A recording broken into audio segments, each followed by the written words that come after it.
Hello guys, welcome to my channel. So आज मैं आप लोगों को बिजर्क वॉल्यूम 14 का रिव्यू देने वाला हूँ। पर मैं आपको इस वीडियो की स्टार्टिंग में पहले बताना चाहता हूँ, ये वीडियो सिर्फ छोटी रहेगी क्योंकि मैं चाहता हूँ कि मैं इसके पार्ट्स करके बनाऊँ। सो लाइक अभी मैं आधी बुक पढ़ाऊँगा, देन मैं पार्ट 2 बनाऊँगा इस बुक का एंड मैं इसको अपलोड कर दूँगा। अभी मैं सिर्फ पार्ट 1 बनाने वाला हूँ। This is the part 1 of Berserk volume 14। So yeah let's start it. Why should we wait? Storage कम है फ़ोन की, कोई बात नहीं, एवरीथिंग फॉर यू। बट इसका पार्ट 2 भी जल्द आ जाएगा। So basically this book has 9 chapters. Last chapter होता है वो जो बेजर्क द प्रोटोटाइप, ये केंतारो मियोरा, जो रेस्ट इन पीस, केंतारो मियोरा की कॉलेज टाइम पे उन्होंने अपने यहाँ बेजर्क की एक स्टोरी बनाई थी। इंटरेस्टिंग स्टोरी है वो, मैं तुम लोगों को बाद में पार्ट 2 के बाद बताऊंगा। अभी हम मान लेते हैं इसमें 8 चैप्टर्स है स्टोरी वाइज, ठीक है। So let's start. First chapter होता है डिवाइन इन्फेंट। देन तो फर्स्ट सीन में हमें हमें स्कल नाइट दिखाया जाता है, स्कल नाइट जंगलों में। तो वो वॉल्यूम 13 से कंटिन्यू होता है ऑब्वियसली। तो उसमें उनकी कुछ बातें चल रही होती हैं। गर्ल्स उससे पूछते हैं कि तुम कौन हो। स्कल नाइट बताता है मैं पॉस्टल्स को मारने वाला इंसान हूँ, मैं उनका दुश्मन हूँ। ओके, देन ऐसे कुछ बातें चलती हैं। गर्ल्स कहते हैं कि गर्ल्स को ना कुछ जगह पता होती है, सेफ जगह की। एक माउंटेन रेंज होती है, उसको पता होता है कि यहाँ सेफ जगह है। कहते स्कल नाइट से पूछता है कि तुमको कैसे पता है ये सेफ जगह है। सो स्कल नाइट कहता है कि मुझे भी पता है, इवन ये सेफ जगह है। यहाँ पे पहले एल्व्स रहते थे, ELVES, not elves, sorry. So elves रहते थे, तो उसको ये बताता है। देन या कहते हैं कि यहाँ पे एल्फ डस्ट करके एक दवाई होती है सबसे हाईएस्ट क्वालिटी की, इसकी वजह से वो यहाँ जीवित रहते थे। लेकिन अब जो एल्व्स हैं वो मर गए हैं, चले गए यहाँ से, क्योंकि अर्थ की पावर की वजह एंड अर्थ की स्ट्रेंथ की वजह से वो यहाँ से चले गए हैं। ओके, सो देन इससे वो जीवित रहते थे, लाइक छुपे रहते थे, बचे रहते थे। तो कह रहे थे कि अगर एल्फ डस्ट की वजह से वो रह सकते थे तो कैस्का क्यों नहीं रह सकती गट्स पूछते। देन वो बताते कि वो कैस्का तो भाई गुफा से बाहर निकल चुकी, उसको गुफा के अंदर रखा हुआ था आफ्टर एक्लिप्स। कैस्का सब कुछ भूल चुकी थी आफ्टर द एक्लिप्स। गुफा में उसको रखा हुआ था बचाने के लिए। और उसने बोला कि अगर ये गुफा के बाहर आई तो अपोस्टल्स पे अटैक कर सकते हैं। देन वो जल्दी से जाते हैं, उसको ढूंढते हैं। देन पता चलता है कैस्का बाहर ही थी, वो पोजेस हो रही थी धीरे धीरे एंड उसको होश में ले आता है Guts. Then we then demon takes birth from Caska. Demon होता है वो, ठीक है, ह्यूमन नहीं होता वो। तो गट्स ये देख के बहुत से ज़्यादा एंग्री हो जाता है, उसको मारने का ट्राई करता है। देन पता चलता है कि जो एक्लिप्स में सीन होता है उसकी वजह से जो अंदर बेबी था वो ईविल चीज़ों से उसके ऊपर ब्लैक मैजिक हो गया था, इसलिए वो डीमन हो गया था, वो पोजेस्ड था। गर्ल्स उसको मारने का ट्राई करते हैं, लेकिन कैस्का नहीं उसको करने दी थी क्योंकि उसी का बच्चा था, तो बचा लेते हैं। देन वो आफ्टर दैट जल्दी से वो क्या होता है, हाँ, तो देन रिकट आ जाता है, उसके बैंड ऑफ द हॉक वाला बंदा आ जाता है, कहता है कि अरे क्या हो रहा है, लाइक मिलने आता है, लाइक हो क्या रहा है सीन यहाँ पे, कैस्का कहाँ गए, ढूंढने आया था, मिल जाता है। देन जो स्कल नाइट होता है वो कहता है ये बच्चा तुम्हारी जो डेस्टिनी होगी, ये तुमको इस डीमन से मिलाया जाएगा, मिलेगा ये तुमको आगे जाके बच्चा फ्यूचर में। सो देन या चैप्टर एंड्स। फर्स्ट चैप्टर होता है demon infant, this chapter ends. Second chapter start होता है हमारा आर्मामेंट। सो देन कुछ लोग बैलगाड़ी में जा रहे होते हैं, लाइक बैलगाड़ी में कुछ लोग जा रहे होते हैं, उनको एक राक्षस मिलता है, ये वाला राक्षस, ठीक है, ये राक्षस मिलता है इनको, ये अपोस्टल होता है। देन ये कहता है कि बीच सड़क में क्यों लेटा होगा, ये ऐसे पागल है। तो फिर वो राक्षस उन सब बैलगाड़ी वाले लोगों को मार देता है, अपोस्टल था। देन हमें सीन दिखाया जाता है गट्स की ब्लैकस्मिथ का। ब्लैकस्मिथ उसके लिए एक नई तलवार बना रहा होता है। देन रिकर्ट और एरिका, एक जो छोटी बच्ची होती है इनके साथ उनके घर में, वो सब एक रूम में जाते हैं, वहाँ पे देखते हैं वो दोनों की बहुत सारी तलवारें एंड आर्मर होते हैं। ये सब गट्स के लिए और बाकी सोल्जर्स के लिए होता है। देन वो गट्स की ड्रैगन स्लेयर देखते हैं, लाइक तुम लोगों को पता है ये ड्रैगन स्लेयर है उसकी, तो यही ड्रैगन स्लेयर देखते हैं। वो कहते हैं वो ये तो ड्रैगन को मारने के लिए होगी ना। फिर वो जो ब्लैक स्मिथ आ जाते देख लेता है कि सब चीज़ें देख रहे हैं। फिर वो बताते कि ये ड्रैगन को मारने के लिए बनाई गई थी, इफ़ ड्रैगन वर अलाइव, मतलब आज होते इस दुनिया में। उसने बताया कि ये किंग के ऑर्डर पे ऐसा हुआ था, ये सारा सीन किंग के ऑर्डर्स पे ये तलवार बनाई गई थी, तो यही है।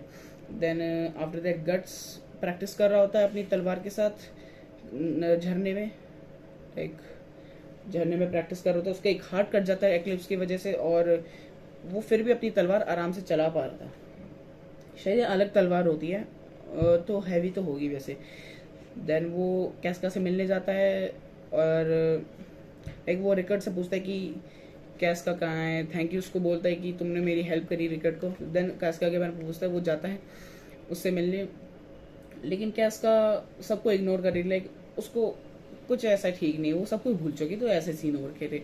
सो इग्नोर मारता है गट्स उसको भी, एंड ये दिस।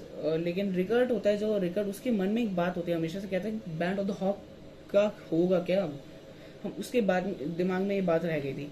देन जब वो लीव ले रहा होता है अपनी गट्स, जब अगले दिन लीव लेता है, वो ले जा रही होता है, तो उसको एक नया मेटल का हाथ देते हैं, और उसमें मैग्नेटिक पावर की मदद से वो तलवार पकड़ के व्हील कर सकता है, आराम से अच्छे से चलेगी। सो साथ में उसको एक कैनन भी लगवा दी थी, ताकि अगर वो मार सके किसी को कैनन से, अच्छा होता है, लग चलता है। तो फिर देन जो ब्लैक स्मिथ होते हैं हमारे, वो गट्स को एक न्यू स्वॉर्ड देते हैं, दिस न्यू स्वॉर्ड, ये जो दिख रही है इसमें, तुम देखो अपने यहाँ लास्ट में, यस। उनको एक नया अगर तुम लोगों को नहीं देखा तो एक बार पॉज करके देख लेना।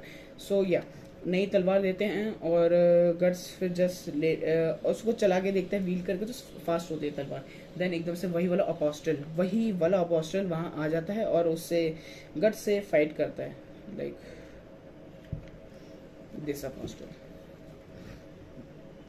आ जाता है। देन गट्स खुश हो जाता है, आज मेरा लकी डे है, पहला अपोस्टल मिल गया, आज तो इसको काट डालूंगा। एंड देन गट्स का iconic face, my god. So then या उनकी लड़ाई होती है, गट्स अच्छे से हरा वरा देता है सबको। एक गट्स से एक ईविल फीलिंग आती है, भाई ये बंदा तो खतरनाक है। लेकिन जब थोड़ी देर गट्स तलवार चलाता है, जो नई वाली तलवार ब्लैक स्मिथ से मिलती है, तो वो तलवार टूट जाती है।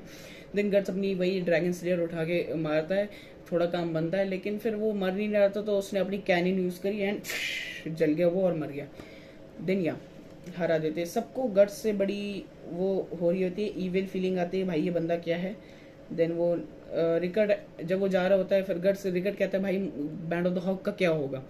गट्स कहता है, भाई बैंड ऑफ द हॉक अभी भी है, कोई टेंशन नहीं है, बैंड ऑफ द हॉक हमारी जो टीम है वो अभी भी चलेगी, कैस्का और मैं, हम दोनों कैप्टन हैं हम इस टीम के, हमारी टीम आगे चलेगी जब तक वो कोई ठीक नहीं होता। तो हम अपनी कैप्टन का ध्यान रखो, मैं चला, टाटा है, बाय बाय।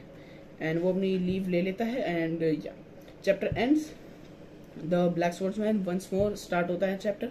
तो इसमें दिखाया जाता है हॉली आयरन चेन करके कोई टीम होती है राजा की तरफ से, तो वो उनका काम होता है गट्स द ब्लैक स्वॉर्डमैन को अरेस्ट करने का, क्योंकि उसने बहुत सारे कत्ल करे होते, लाइक उसने बहुत से लोगों को मारा हुआ था, उनको लगता था ह्यूमन है, तो उसको अरेस्ट करना था। सो ये उसको ढूंढने के लिए वो जा रहे होते हैं, हर विलेज बाय विलेज उनको दिखाया जाता है। इनकी टीम की लीडर होती है lady Farnese, this is the lady फार्निस।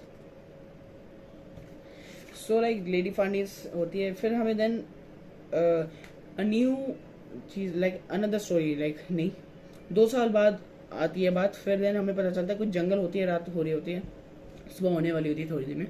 कुछ बैंडिट्स होते हैं, उन्होंने एक लड़की को पकड़ा हुआ था जिसका नाम था जिल को पकड़ा हुआ था उन लोगों ने, एंड या जिल को पकड़ा हुआ था और उसको पकड़ा हुआ था। तो देन गट्स वहाँ आ जाता है और वो उसको छुड़वा लेता है गट्स। एंड फिर वो लोग सोचते हैं गट्स इतना खतरनाक बढ़िया तरीके से मार रहे हैं, वो उनको शक होता है कि ये इंसान तो है ना, पक्का इंसान ही होता है वो। देन वहाँ पे अपोस्टल्स आ जाते हैं, पेड़ पे अपोस्टल आ जाता है, मैं तुम लोगों को अपोस्टल दिखाता हूँ। So this is the apostle, ये अपोस्टल आ जाता है, एंड लाइक ये रहा अपोस्टल, ये कह लो, ठीक है। सो ये अपोस्टल आ जाता है, एंड तो वो अपोस्टल को भी मार देता है। अपोस्टल थोड़े लोग उन बैंडिट्स को भी खा जाता है, कुछ बैंडिट्स बच के भाग जाते हैं जंगल में। एंड लेकिन जो जिल होती है वो खुश होती है कि wow such a big sword, लेकिन पहले उससे लगता है कि कोई फॉरेस्ट भूत तो नहीं है। सो या एंड देन गट्स उसको बचा लेता है, and yeah the chapter ends. So yes guys, so आज के लिए शायद इतना ही काफ़ी है, मैं कहता हूँ, आई गेस या आज के लिए इतना ही काफ़ी है। मैं हाफ हाफ करके रीड कर रहा हूँ, मैंने 4th चैप्टर ऑलरेडी रीड कर लिया है अभी तुम्हारे सामने, तुम लोगों को बता दिया। इसका सेकंड पार्ट आने वाला है, अभी आ जाएगा, रेडी रहना, भूलना मत। शायद मैं तुम लोगों को 1-2 महीने बाद भेजूँ, प्लीज़ बोर मत होना, बट क्या मैंने तुम लोगों को किया है। So next part will be coming soon. Subscribe करना, शेयर करना, लाइक करना और बेल आइकन दबाना, ताकि जब भी आपको पता चले नई वीडियो आ जाएगी। बेसिक वॉल्यूम 14 का पार्ट 2 होगा, रेडी रहना। Bye bye.